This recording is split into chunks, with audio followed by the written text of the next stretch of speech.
Berjumpa lagi dengan Ibu Wulan di kelas IPA. Selamat ya anak-anak, sudah naik ke kelas 6. Semoga di kelas 6 ini kalian lebih giat lagi belajar ya. Di video kali ini, Wulan akan menjelaskan tentang perkembangbiakan tumbuhan. Nah, di mana materi ini adalah materi di kelas 6. Sebelum kita mulai belajar, jangan lupa kita berdoa dan siapkan alat tulisnya ya. Baik sahabat mandiri, Ibu akan menjelaskan tentang perkembangbiakan tumbuhan, di mana perkembangbiakan tumbuhan dibagi menjadi dua, yaitu generatif dan vegetatif. Perkembangbiakan generatif adalah perkembangbiakan tumbuhan secara kawin dan dilakukan melalui proses penyerbukan dan pembuahan. Nah, anak-anak, artinya di mana proses kawin itu menempelnya benang sari ke putik. Nah, nanti akan Ibu jelaskan ya anak-anak. Selanjutnya adalah vegetatif. Perkembangan vegetatif adalah perkembangbiakan secara tidak kawin. Jadi kebalikannya ya. Perkembangbiakan vegetatif ini terbagi menjadi dua, yaitu alami dan buatan. Perkembangbiakan generatif. Perkembangbiakan generatif pada tumbuhan terjadi karena jatuhnya serbuk sari ke kepala putik. Nah, anak-anak, perhatikan ya. Nah, di sini Ibu memiliki sebuah gambar. Nah, gambar ini adalah gambar bagian-bagian bunga. Nah, di sini terdapat putik dan benang sari.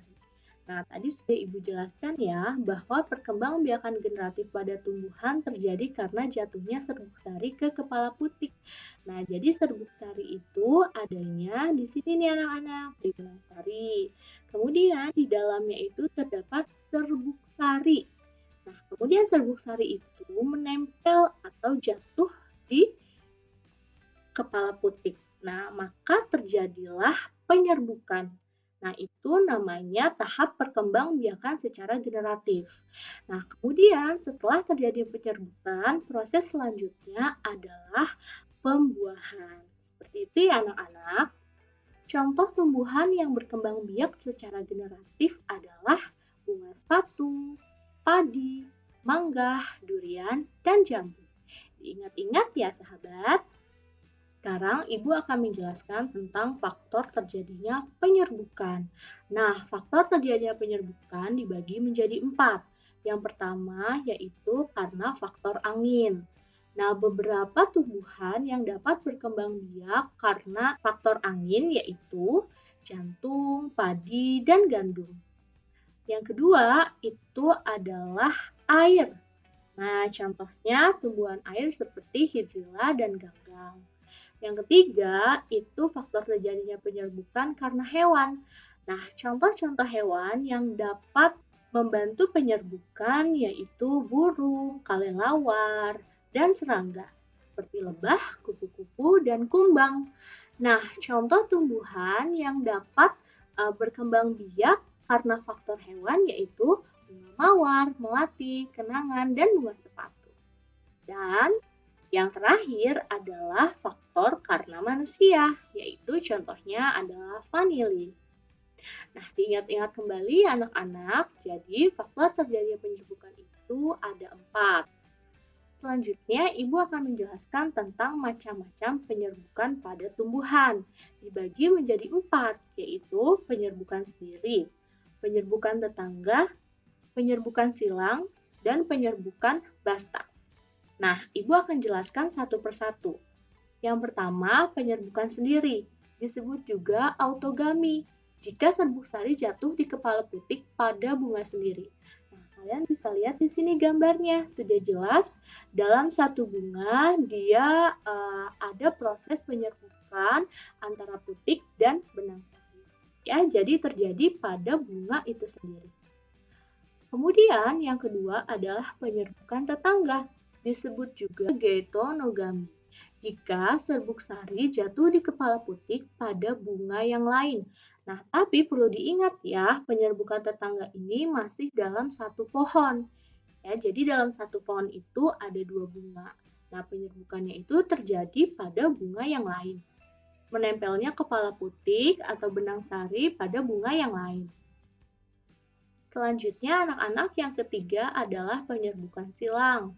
Penyerbukan ini disebut aulogami. Jika serbuk sari jatuh di kepala putik pada bunga yang berbeda pohon, tapi syaratnya masih dalam satu jenis tanaman ya.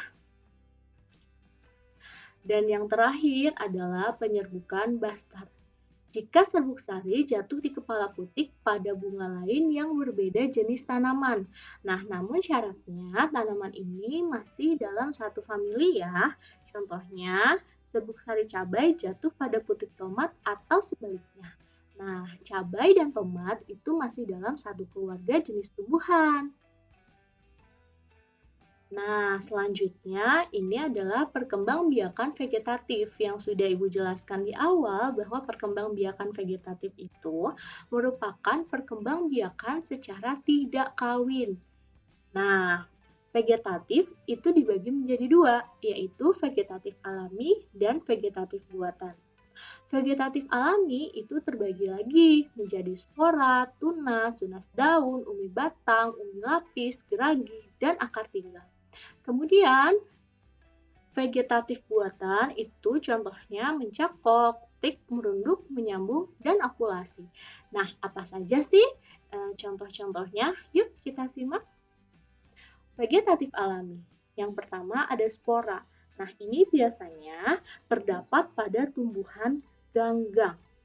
Yang kedua adalah contoh vegetatif alami dengan cara tunas. Ya, contohnya itu pohon pisang. Yang ketiga itu tunas daun, contohnya cocor bebek. Yang keempat itu adalah umbi batang, di mana buahnya itu tumbuh di dalam tanah. Contohnya banyak sekali, ada ubi jalar, kentang, dan lainnya.